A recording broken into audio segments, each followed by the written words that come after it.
Wanna be free of this heart, yeah. Wanna feel your arms around me. I need you more, need you here, more than I would like to admit. Let's forget about tomorrow, yeah. Should I hide away forever? Should I close my eyes and never again hold you tight, call you mine, think about you every time? I remember that it's over, yeah. You never break, you never lie, you're never ever scared of the dark. So why am I the one who cries? I'm so afraid to be left behind. I think about you a lot. It's almost like I can't stop, yeah, yeah.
Good day, everyone. This is Great Learnings and Beyond Conversations with yours truly as host, Dr. Giselle Barrion.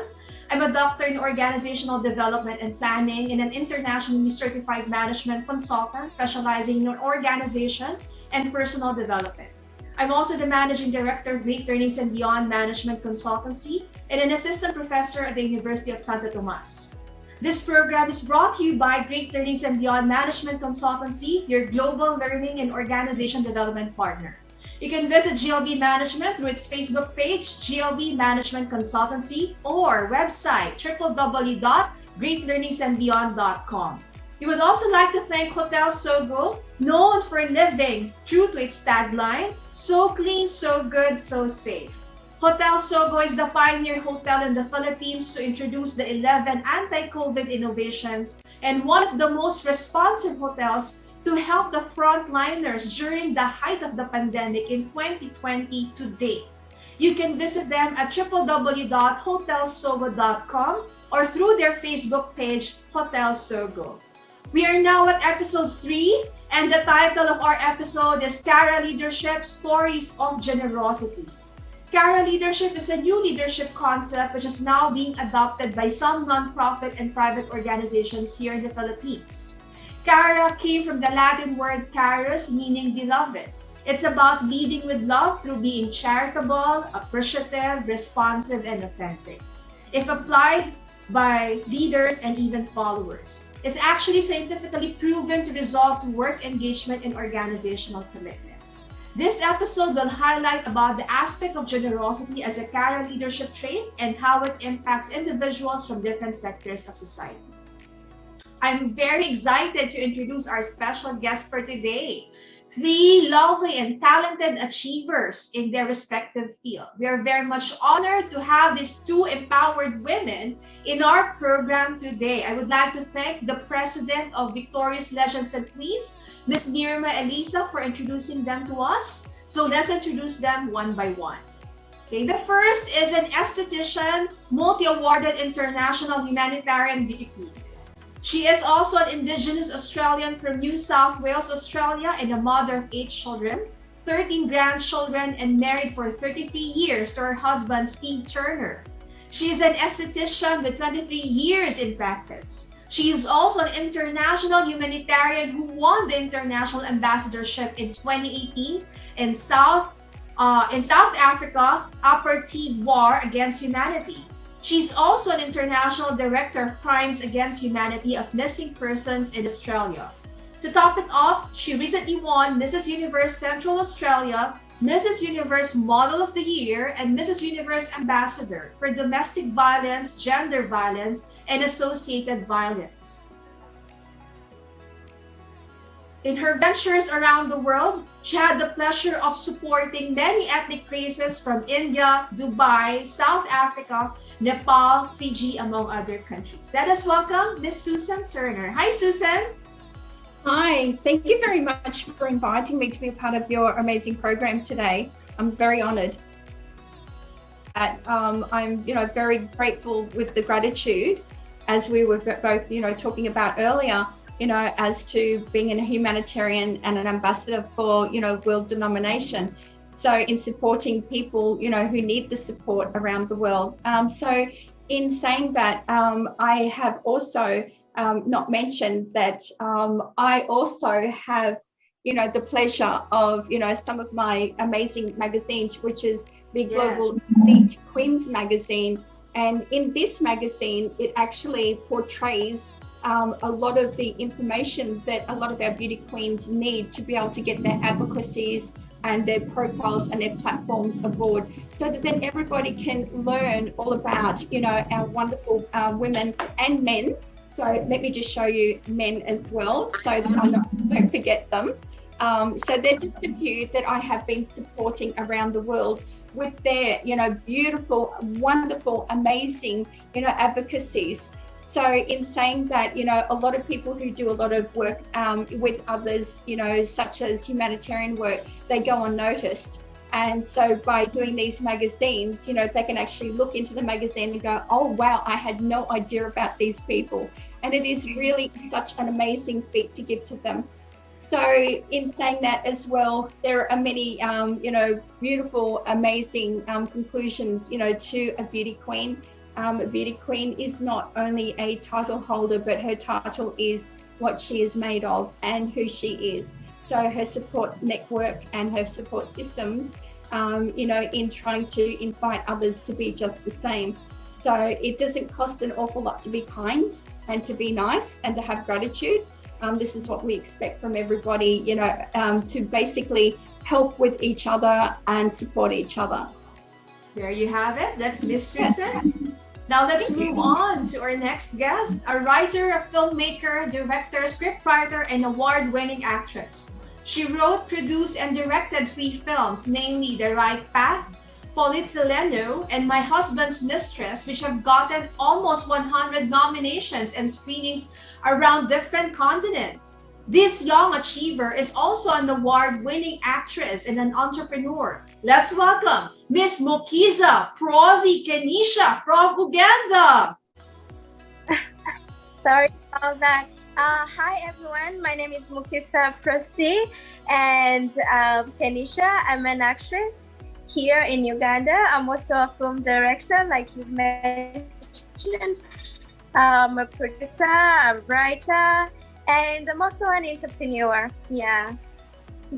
Okay, our topic for today is about generosity, the stories of generosity. Let me ask you, what is your take about generosity? What is your understanding, as well as how do you find its essence, especially in anyone? Well, how I understand generosity, I think it's an act of being kind, understanding, and also not being selfish. Yeah, every time someone is not selfish, I think, yeah, they're being generous. How about you, Sue? Okay, so generosity to me is a person who is empowered to be able to help others in need. So it doesn't cost a cent to be generous. So people get there and they think, oh, how much is it going to cost me? We don't really care about the cost. It's basically what's inside our heart. If you've got a beautiful soul, you basically give that to other people. And you know what? If I was to smile at you, you would smile back at me. Okay? So it's infectious. So generosity is infectious because everyone needs it. And that's what makes a really beautiful network of amazing people, is when we all each understand one another. So that's my point and my put on generosity. Okay. Is there any particular event in your life wherein you have experienced generosity that had made a significant impact in you? Maybe it was directly done to you or you've seen it to someone else. Wanna be free of this Please stay heart. tuned. We'll be right back shortly. Wanna feel your arms around. So clean, so good, so safe. Here at Hotel Sogo, we prioritize your safety through our 11 So Safe innovations. We pioneer the use of UVC disinfection lights for rooms, bathroom fixtures, utensils, cash, and contact points. We innovate the use of harmless and effective far UVC excimer lamps that is substantial in killing bacteria and viruses to be installed in elevator lobbies to heighten disinfection in open areas. All room aircon is fitted with special UVC LEDs to ensure the best possible room air quality. We also increase the ventilation air change rate in lobbies and hallways for cleaner and fresher air. Specially trained COVID sniffer dogs that can detect viruses with 94% accuracy, similar to Dubai and Helsinki airports, have been adopted to screen hotel staff across our branches. Guest temperature is tracked through the automatic thermal scan entry doors. Our anti-COVID team regularly tests high-touch point surfaces to verify the effectiveness of new normal protocols and disinfection. We also adopt the use of antimicrobial coatings that effectively kill bacteria and viruses to disinfect further hotel fixtures, surfaces, and frequent touch point areas. We pave the way in reducing the common touch points through our hotels by 40%, as no-contact facilities have been part of our new normal, from lobby doors to toilet fixtures. To further sanitize indoor air, we have installed air purifying equipment in lobbies to remove pollutants. A no-contact key is provided to avoid touching elevator buttons and door handles. With Hotel Sogo's 11 So Safe innovations, we ensure you a so clean, so good, and so safe stay.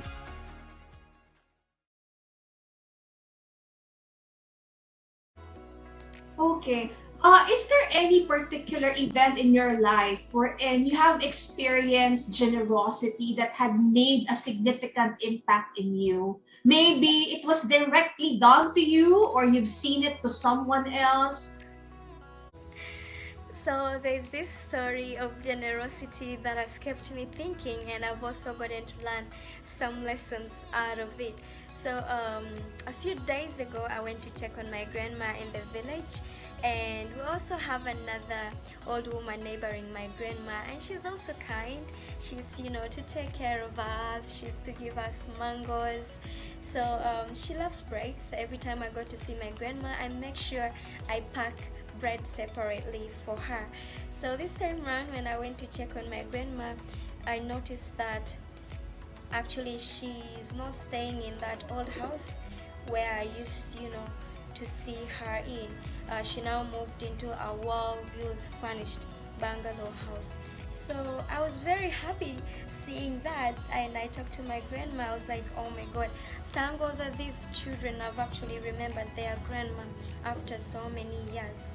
And my grandma told me that it's sad to know, but it's not her children that did that for her. It's actually this one boy that she helped back then that has remembered her and decided to build for her a house. So I felt sad, but then after trying to understand, I actually felt happy that it's actually good to help regardless of your condition, regardless. I'm happy that it's actually good to help regardless of your condition, regardless of where you are, regardless if you have money or not. It's actually good to help. You see, this young boy that this old woman helped back then, you know, he actually remembered to change her life. You know, she has children, but none of them did this for her. You know, she has been in this condition for years. But when this boy grew up, he went to he went to he went to the state, you know, to look for work. And after some years, I think he settled and decided, you know, to remember who pushed him to be where he is today. So I think helping is really good regardless of the condition, regardless of where you are. Helping is always generous, so we should always help, regardless if you have money or not. We should also remember to be kind. Yes. How about you, Sue? So when I think about, helping people around the world and giving generosity to them, like my part that I saw myself was basically in Johannesburg, like I explained, earlier, was, seeing firsthand about the apartheid and the way that, people conduct themselves against, one another. So it's, a fight against, like the coloured, people to the white-skinned people. And it was really, really very distressing to see. But, like in saying that, you've got people like myself who actually go to those countries and basically try and work out, where can there be a difference to help these people to overcome their problems. And their voices are, not so loud because they're not really heard. And I think that people outside of the country to be able to, bring something like this in is quite amazing, to be able to help portray, the differences, in, country. So being generous, in myself, basically trying to help others is a great feat. It's very, very scary, going into a different country of some other origin that you really don't know much about.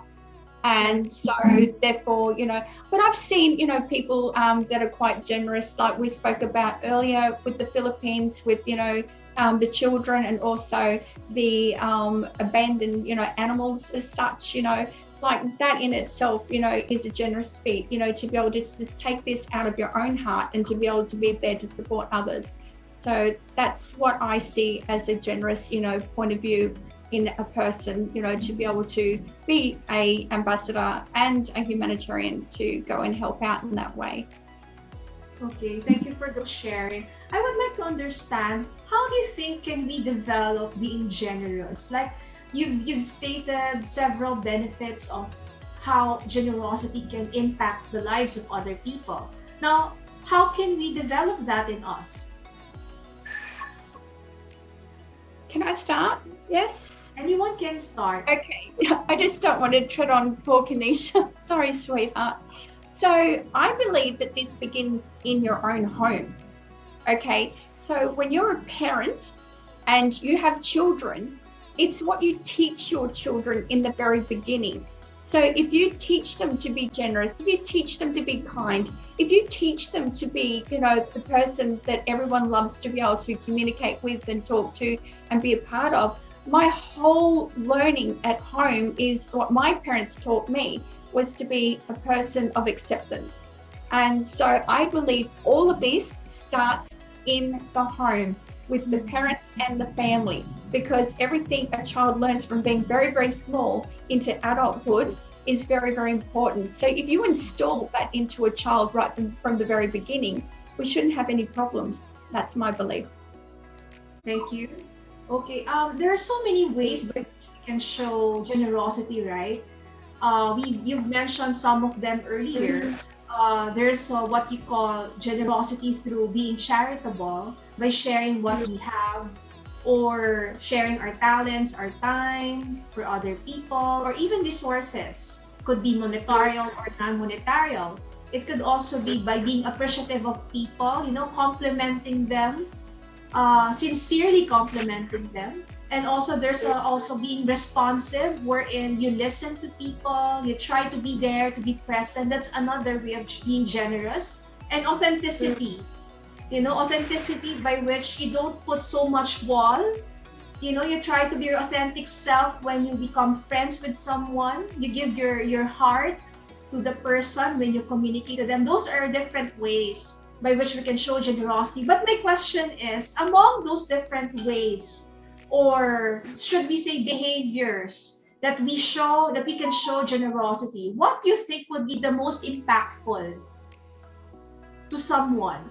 What do you think is the most important indicator or behavior or trait of generosity that can, create a domino effect or a significant impact to people among the different ways on showing generosity? Wanna be free of this Please stay heart. tuned. We'll be right back shortly. Wanna feel your arms around.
Different types of generosity is basically up to the person, the individual themselves. Not everybody is the same, and so you might be in a group of different people who have different points of view, and so therefore it's always kind and nice for someone to stand up and speak and say, well, this is what I would like to offer you, and hopefully that people will sort of gather and say, well, that's a really good idea, because ideas in themselves are very infectious, and they can spread throughout the communities and as a network, because networking is very, very important.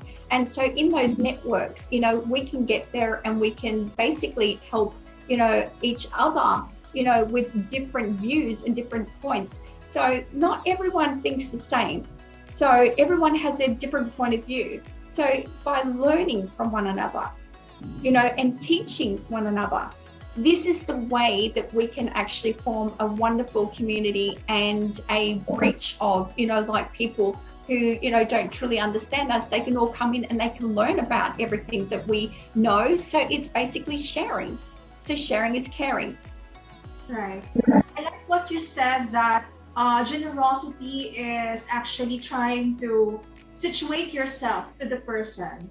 As you mentioned, different people will require different strokes or different manifestations or expressions of generosity or love, right? Yeah. Now, in your path, Sue, as an international humanitarian, what do you think are the benefits of generosity in your career line? And the benefits of generosity is basically, knowing very well that, people who are not a part of, something very big, that we also know is, the teachings, the learnings. I think that what I've taken away from many other countries is that they have actually taught me something. I come from a country which is, they always say the great land down under, the land of privilege. It's not so true. People don't really understand. Australia is very much, very, like it's not as easy as what people think it is. So when you go overseas and you learn about all the different cultures, you learn about their ways in their culture, and you bring it back home to your own, country, and you sort of get there and think, my goodness, there is something that I can actually give to these people to be able to teach them something about my country. And that is being generous in itself in teaching them something new. Because, you know, in a lot of ways, you'll look at somebody and say, oh my goodness, why did you do that? You know, that's a little bit different to the way my country would actually do this. But when you share that to them, it's being very generous in showing them, and they just take it on board and they go, why don't we do this? You know, so what I'm trying to say is that it's all about learning. It's all about giving and learning and accepting. And making time for them too.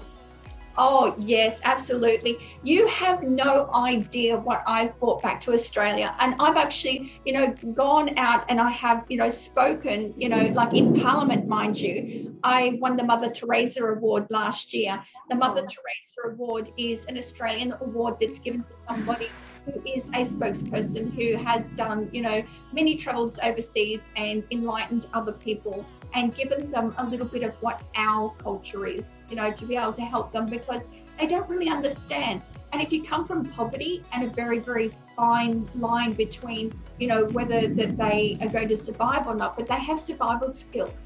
And those survival skills, we all need to learn from them, not the other way around, because they do survive and they do know how to, you know, cope. They've got very little, you know, like even when I went to Fiji, I mean, we took colouring books.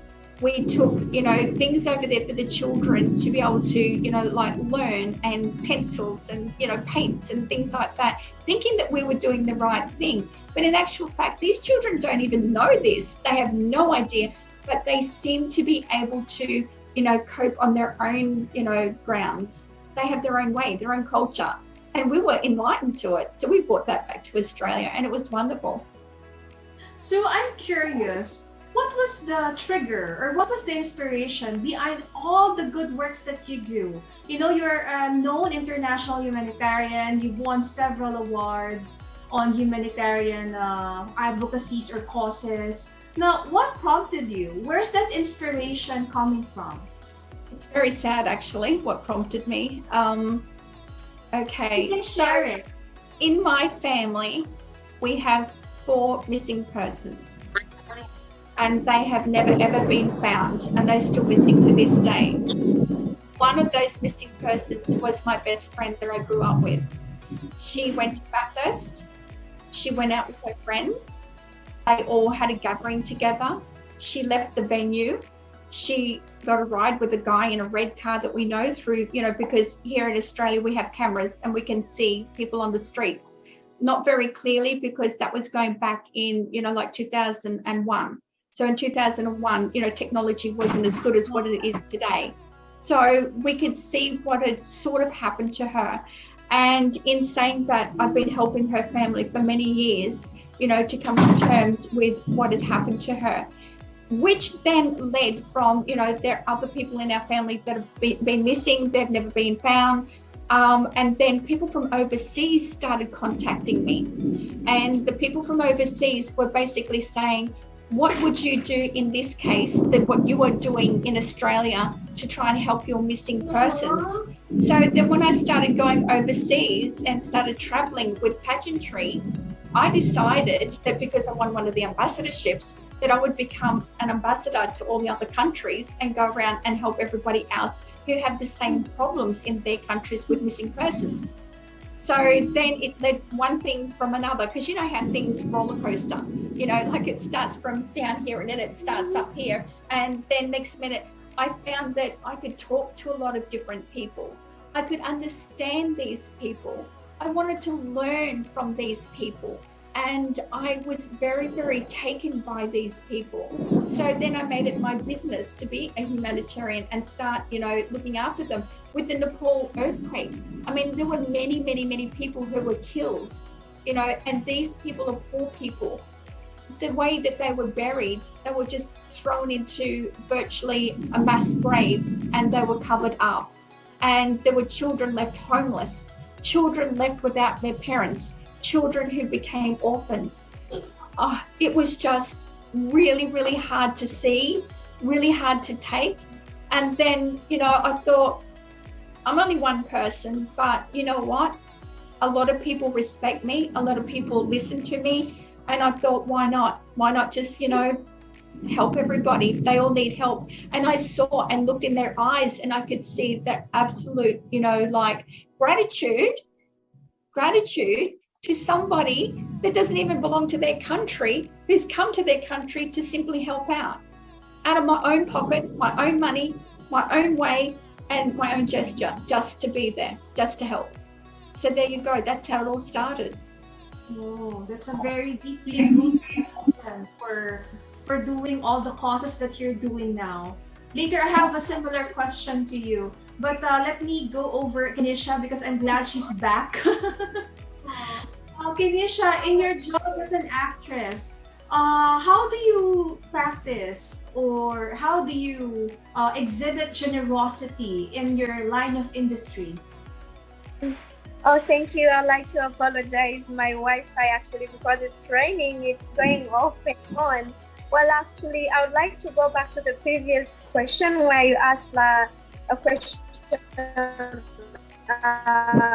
how of all things, of all the generosity, acts that we've talked about, which one in someone's life? I think I would say that if you be more understanding to people, because the truth is that people are really going through a lot in this world. So if you try to understand them, try to be there for them, than providing, money to them, because money can be spent, but if you try to listen to them, be the shoulder to them, and get to know what they're going through and offer some encouraging words. I think that's what we should try to do, like in these times. I would like to go back to the other question you asked, in my industry, the act. What was the question again? How would you relate generosity in your field, like in acting, in artistry, or in entertainment industry? How do you exhibit there the value of generosity? I think on the side of being a producer, I think I'll be more kind. And on the side of being an actress, I think I'll be more understanding to people. And actually, there are some actors that come on set with no costumes and, going through a tough life. And if I can be able to provide costumes, to provide a thing that I'm lucky to have, me myself, then I think, at least I'm bringing an impact to someone's life. Yeah. What? You're a producer and director. Now you're giving hopes to the young actresses also to have a platform and to be seen on a big screen. I think that's a perfect example of generosity. Don't you? Yeah. That's also an act of generosity. Yeah. Advising them, telling them that, you can take it time, give it time. You never know, how it's going to, affect your life. Because the truth is, me being a producer, a writer, I didn't see this coming. And also being an award winner, I didn't see this coming, but I gave it my all. I was patient, I was kind, I was understanding, I prayed a lot through hard work. Yeah, I think I got where I am today. Actually, I think generosity is actually doing a bigger part in my life. Every time you're generous, people haven't noticed, but there are blessings that come through that. Every time you give out, every time you be kind to someone, actually you open doors yourself you don't actually know. Because when you give, I think God gives you back like 4 times, it multiplies. Yeah, so I would argue people to actually be kind to one another, give. You don't have, someone can say, I want to give, but actually I don't have money. You can give your time, donate your time. You can give blood. You can choose to be understanding. And like you said, you can also choose to compliment like 3 people each day. Tell them what's like you're smart, oh, I see that today you're really, really looking great. Actually, that will impact their life, and they will walk knowing, oh my God, today I have to be, I have to be a winner because someone actually told me I'm a winner. I look like a winner. So today I think I'm a winner. I'm smelling something, you bring courage to them. Yeah. I'm glad to be hearing this to two empowered women with, a heart that is, full of love and generosity. But let me, go a little different this time. I would like to focus on your career. Now, what do you think are the secret values that you may have or habits that made you to where you are now? Like in the case of Sue, she's a successful esthetician and humanitarian beauty queen. And Kenisha, on the other hand, is very successful in in the entertainment industry in Uganda. What are the secrets behind the successes that you are experiencing right now? Do you think those values you've mentioned have a lot to do with it, and there's more that you would like to share? Probably. Yeah, I think the secrets behind my success.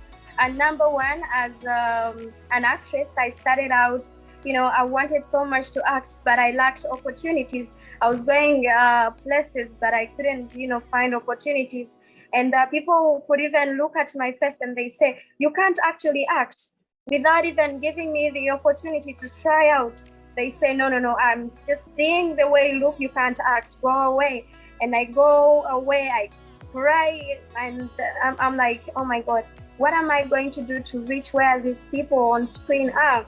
So one morning I said, I'm not actually going to give up. I'm not going to let those words they said to me eat me up. So what I did, because I lacked opportunities, I had a phone and I had a laptop. So I sold my phone and I sold my laptop. I'm not telling people to do what I did, but actually I sold them to create opportunities for myself.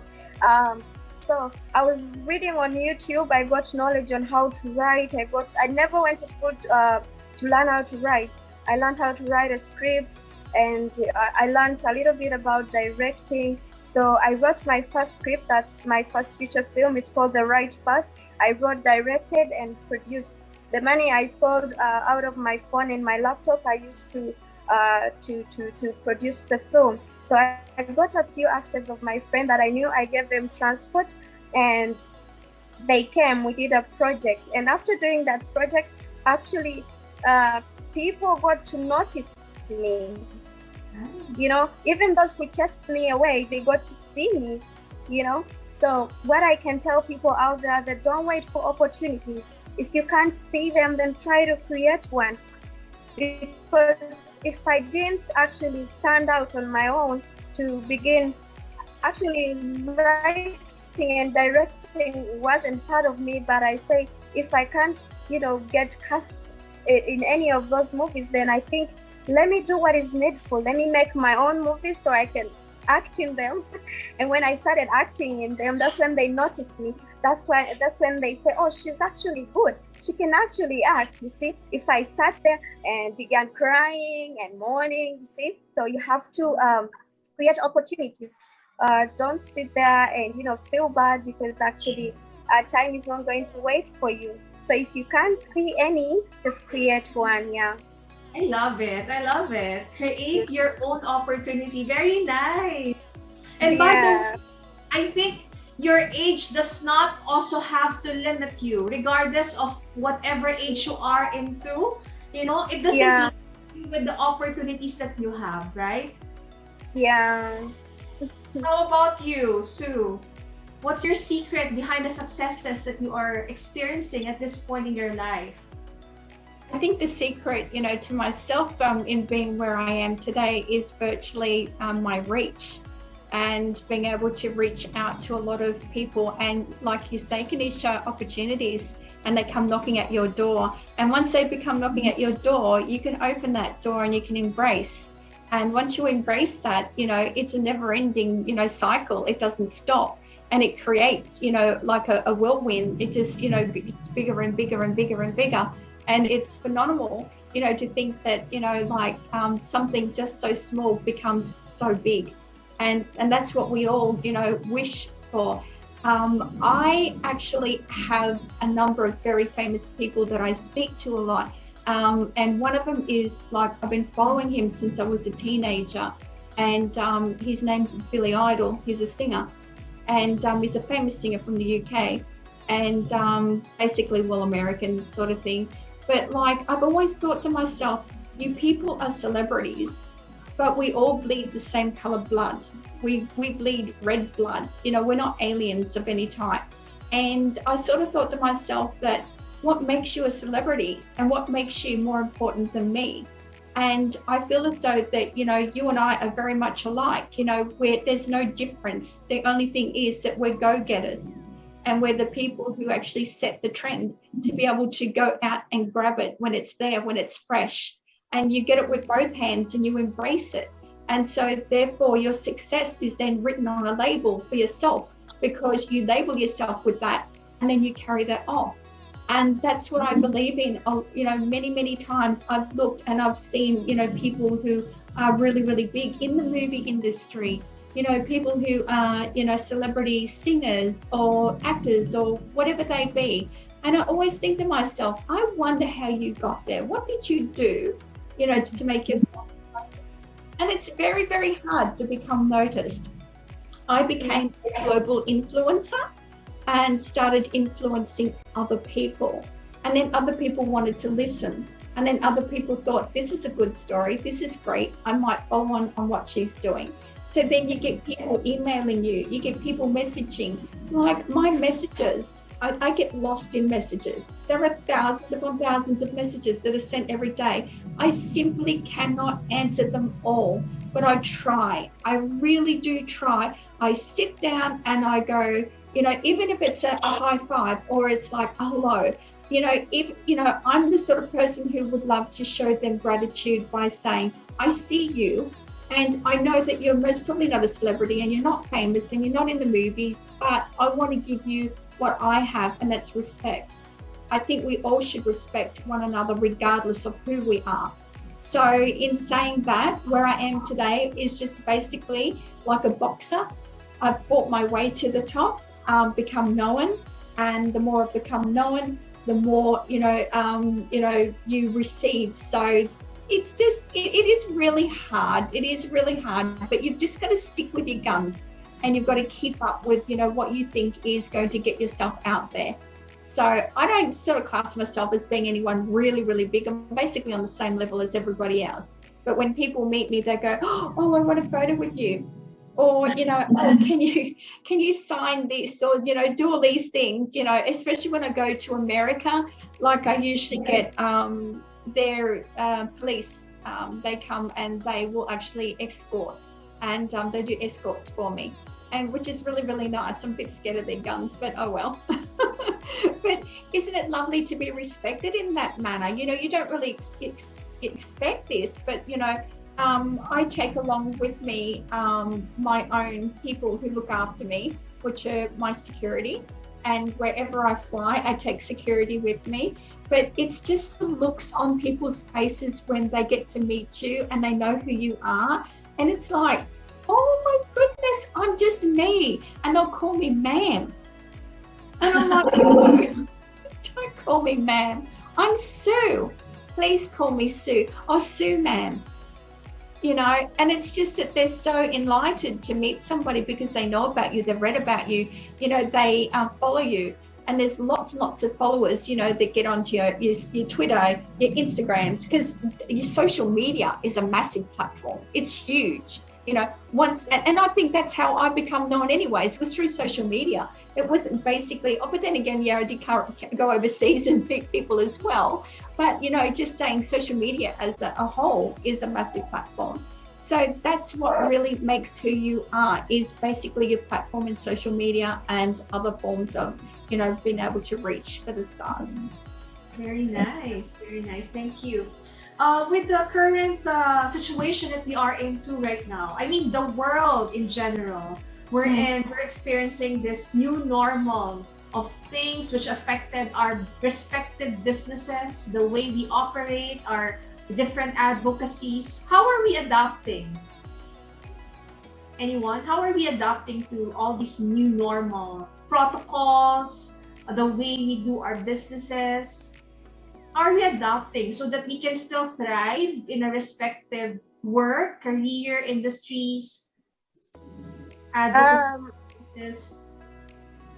Actually, yeah, it's really not easy. It's tough out here, because of the pandemic. No one saw it coming. We were not ready when it got in, but we are just trying. Um, we're just trying, but I think we should always work with, uh, being kind and understanding. We should put those things in work. Yeah, try to be kind to people because you don't know what they're going through. And if you have something, if you have food, you can help your neighbors, because there are people who even sleep angry. If you have food, extra food, help your neighbors, call them, ask them how they are doing, check on your friends and help. I would really, urge people to help because, like I said, you never know where you're going to be tomorrow. You might end up needing their help. Yeah. Thank you. How about you, Sue? That's a very good point, Kanisha, about helping one another and standing there beside others, that are less fortunate with this terrible pandemic. Here in Australia, that we've basically, I don't know if you've seen on the news, but we've had rioting, and the rioting has been absolutely to the extreme of, people wanting to, voice their opinions by using weapons and fighting. We're a peaceful country. We've always been a peaceful country. We've never had weapons. We don't have guns. We don't believe in that. You don't hear about people shooting each other here like you do in other countries. So basically what I'm saying that is that the pandemic actually caused, a massive rioting, situation here where you had, the non-vax to the vax and basically fighting the police. They shut down all of our businesses. There was no money coming in. People were, a shortage of food. It's not in this country. We've never ever had to suffer this way. This is a free country. This is a country where people are allowed to do basically what they wish to do, according to the law. So we're not lawbreakers. So in saying that what has happened with COVID and, the struggles that the people have gone through during the pandemic has been absolutely beyond belief. And it's something that we're not used to because this country, like I said, we stand on our own 2 feet and we've always been a wonderful country. Everyone wants to come to Australia. Like everyone thinks Australia is just, the epitome of, world, like denomination. It's just amazing. But really, in actual fact, like at the moment, I cannot leave my house. I'm locked in until Tuesday. And when Tuesday comes, I've got to do a PC test, which is, your COVID antigen testing to make sure that I don't have COVID, so that then I can be released from my home. We've had police, in our street and watching the people who do have COVID so that they don't go out and infect others. If you go to Sydney is hustle and bustle. Sydney is big. There are many, it's multicultural. So you'll find every type of culture possible in Sydney. It's like going to a mini different country, like different people, and it's, ethnicity. It's brilliant. It's really brilliant. I mean, like if you come here to where I'm living right here in Maitland, we're all Aussies. You don't see other people from other countries at all. You've got to go to Sydney to see other people from other countries, or fly overseas, of course. But the thing is that when you walk down the streets of Sydney, I was there for university, as you guys know, and we went and bought ourselves, like a takeaway, which is like a cup of tea or a cup of coffee, and through a takeaway. We walked for miles and there was not one venue, one shop, nothing. It was just dead. It's like a bomb had hit and everyone had vanished, and it was just like a place that was desecrated, like there's just nobody there. It's empty. Usually when you go to Sydney, you're bumping shoulders with people. There's lots of hustle and bustle everywhere. That on CNN before. Oh, you can walk down the streets of Sydney now and it's nothing. It's abandoned. Oh. It's abandoned. You might see 2-3 people, the seagulls have taken over. So, it really has affected our country. The people have, rioted against the government. They feel as though the government have been keeping secrets and that all of this is just a big ploy. It's basically trying to get people to, bow down to them. People have been talking about it being a new world order. People are frightened. They are scared. They believe that we've been duped. They believe that we've been poisoned.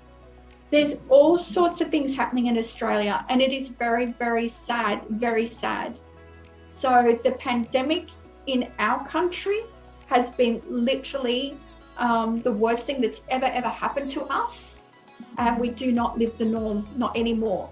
We need to wear masks. If you go out without a mask, you are fined $5,000. Oh. If you were caught, yes. If you are caught after hours on a certain time of the day, you can be fined. You're not allowed out. It's like a new world order. There's so many things. You're not allowed to sing. You're not allowed to dance. If you go anywhere, there's only so many people are allowed in a venue. So saying maybe 30 people just for, an example. Okay, this is just an example. You're not allowed to stand up. You've got to sit down. You've got to wear your mask. If you're going to eat, you pull your mask down a little bit and you eat. There's just all sorts of really horrible things that have happened to us. I'm sure you guys are suffering the same way, but in this case, we have never ever been controlled like this. So it's like Gestapo. We're being controlled. We're being told what to do, what not to do. The mandate, which is coming out with the vaccinations. They've got all these mandates. If you're not vaccinated, you can't, go to the supermarket. You can't do this. You cannot do this. There's all sorts of things that you're not allowed to do. You have to show your vaccination certificate. You guys are like that too, I know. But like here in Australia, we've got QR coding. So you cannot enter a facility without QR code. We've got Service New South Wales on our phones. We QR code. And that is a good thing. I'm not saying that's a bad thing. I'm just saying that's a good thing, because then you are alerted to whether you're a close contact to somebody who does have COVID. So then you are aware of, to look after your symptoms in case you do get symptoms. So it's basically really, really hard in saying our country has totally and utterly changed for the worse, not for the good, and people are struggling, really, really struggling. Okay. Wow. Now, at this point, I don't want to end this the conversation. We have so much learning today, but I would like to hear your final message of inspiration, love, and generosity to the world. What would be your final message of inspiration to the world, considering what we're going through right now? Well, my final message of inspiration to the world during this condition of the pandemic, well, I would argue people all around the world to be kind. Don't be so tough on people because they're really going through a lot. Be kind, share, be understanding, and also don't sit down. Try to do a little something.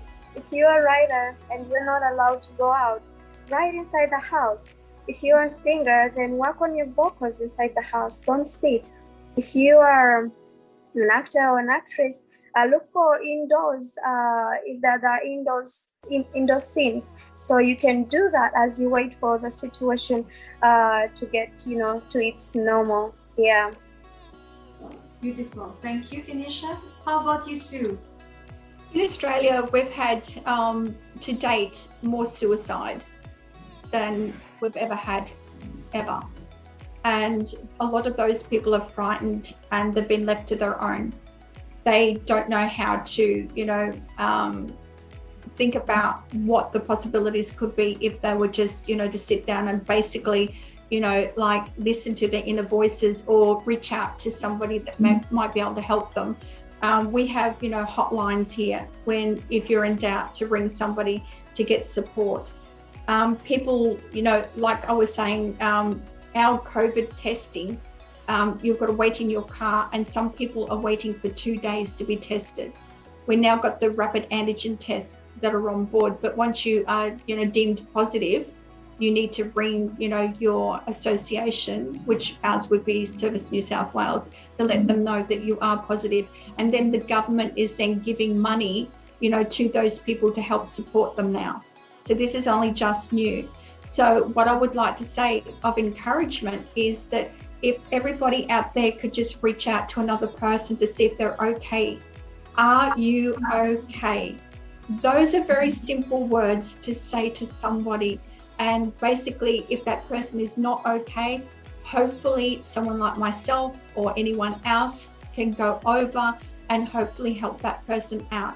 The mental health issues that are going on around with this pandemic is literally like beyond believable. Many people do not and cannot, associate themselves with what's going on. So I think that, in our part, just being ourselves and being able to reach out to those who need the help that they need, and make sure that you ring a loved one, ring them. It's a phone, if you can't go out anywhere and you can't be a part of something, pick your phone up and ring somebody, ring your friends, ring your family, ring them just to see if they're okay, because a lot of people have been left out and there's nothing for them and they feel alone. And this is why people are, opting out for suicide. I don't know about your countries, whether people are opting out for this, but here in Australia, it's pretty bad. So, in saying just myself, being myself, I would just, which I have been doing, is, reaching out to people via my phone, Zooming people. This morning I Zoomed one of my sons. He's doing it tough. And I just said to him, because we're in a pandemic, we cannot reach out to each other because we live in different states. So one state cannot go into another state. So, being in New South Wales, we can't go to Victoria. We can't go to Queensland. We can't go to, Western Australia. We cannot enter any of the states at all. So they're all in lockdown. Getting on your phone and just Zooming somebody, you can see the person's face, you can talk to them. There's a messenger. You can get on Messenger on Facebook. You can also FaceTime somebody, so FaceTiming, see if they're okay. So that's my little bit that I want to put towards that, is basically there are ways that we can actually help one another by doing these simple things.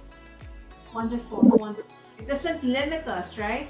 This virtual thing that's going on, it's actually making each of us nearer to one another. Yeah. And another impactful learning that I've gotten from you is also being there by simply asking, are you okay? How are you? Those are just simple words, but it can mean a lot to someone. It can. Especially right now that we're all operating remotely, far away physically from one another. Yes. People still want someone to get in touch with them, even virtually. That's to right. Make them feel that they belong to a bigger community. Yes, that's At right. this point, is there anything that you would like to, let's say, promote, causes or activities that you may have that you would like to share to the world? Anything that you would like to promote, upcoming activities, despite this new normal that we're going through? I'm sure that you're still very much active. You two empowered ladies are still very much active and connected to the world through digital means. Is there anything that you would like to promote? You're on mute, Kanisha. You're on mute, Kanisha. You're on mute. Hear you. Oh, sorry about that. Actually, I'm trying to be creative. I'm trying to stay creative, and right now I'm working on a future film. It's called Lucia. It's really an interesting script. So to everyone that loves movies, that loves film, they shouldn't miss out on this one. It's actually going to be very awesome and educative. Yeah. Very nice. Thank you. How about you, Sue? Kanisha, when this goes about and it happens and it's all final, could you please share it with all of us? Because we will Yes, we would love to. You won't be sorry. I just had to put that little bit in there. Social media. I'll do that. So being my title, my newest title, the ambassador part of Universe, is working alongside of many women, not only women, because people get the misconception as that domestic violence only happens around women, but it doesn't. You know, like I went to a seminar just recently, and 5% are actually men here in Australia. It mightn't seem like a huge percentage, but guess what? They're there. And we need to embrace the men as well as women, because I think it's a little bit sexist when you sort of talk about women and, you know, like them being abused, you know, socially, like, you know, gender violence, associated violence. You know, we need to make sure that, you know, the other part of the violence, which is your gender violence, is your male side of it. So I would like to do an awful lot of promotion in that field. So far, I have a group chat that I'm talking to a lot of Filipino women, would you believe? And a lot of those women have been humiliated and brought into prostitution. And because they are poor and they don't have an awful lot of money, the person who I've actually started to investigate is another Filipino person, a woman who is actually gaining from these poor women by taking, you know, like most of the percentage of the earnings and only giving the girls 5% of what they earn. So say if she was to get them to go out as an escort, you know, to meet up with an older gentleman, mind you, that she would, you know, most probably charge, like, we'll just throw a figure out there because I actually don't know the figure, but say if it was $100 for the hour, and then that woman would only get 5% of that $100, which is a very small token, you know, for these women. They've got no choice because they have children, they have families, and they need to put food on their tables. Now, these women actually live in Australia. So they don't live in the Philippines, but they are Filipino. So in that fact, I'm actually working towards doing a class action with these ladies. And that's going to be one of my biggest, newest ventures, is to be able to protect women along those lines. And to be, and men, don't forget the men. And, you know, basically be a voice for them to make sure that they understand that, you know, what is happening in, you know, their situation is not right and it's not acceptable. So that's going to be my newest venture, is basically along those lines. Let's just see what happens. Definitely gonna follow your adventures as well as Kenisha's upcoming movie. Yes, yes. Can we be in your movie? Of course. That would be a pleasure. Oh, that's nice. We can probably have a movie online. Yeah, of course. Wonderful. Kenisha, there's your next movie. Yes. You have to project out, Kenisha. It's gonna be challenging. How are you gonna create a movie? Through Zoom or through I don't know. You know what? Once the pandemic is over and we're all able to travel once again, I want to go to Uganda. Oh, Yeah. wow. Yeah. Very happy. How about we go to Uganda and we go meet up, you know, and we get to be a part of your movie. Might be a next campaign, 2023 sake, you know. Who knows? I mean, it's not going to last forever, is it? Yeah, Yeah, very it- Thank So you you've so got two much, new Kenisha and actresses. Sue. Yeah, Sue, you're saying something. She'll have 2 new actresses to be in a part of her movie. And what would be your screen name if ever you'll be an actress? Sue? What would be your screen name? What would be my screen name? I thought of that also. Yeah. I don't How know. about you, Kenisha? What's your I would leave it up to the director. I think the director should give us our name. I think I love Sue. Yeah, I think I'll use Sue. Yeah, and Dr. Barrion, I think I love Barrion. Yeah. Or G. I love G. So Indeed. I'll use Barrion, and then Susan, I'll use Sue. Oh. Very good, yes. Looking forward to that, Kenisha. There you have it. 2 empowered, insightful, and brilliant women of this generation. Thank you, Sue and Kenisha, and we hope to have you again in our future episode. Have a great day, everyone, and God bless us all. Take care. Bye-bye. Okay. Bye. great. I think about you a lot. It's almost like I can't stop. Can't stop. Yeah, yeah.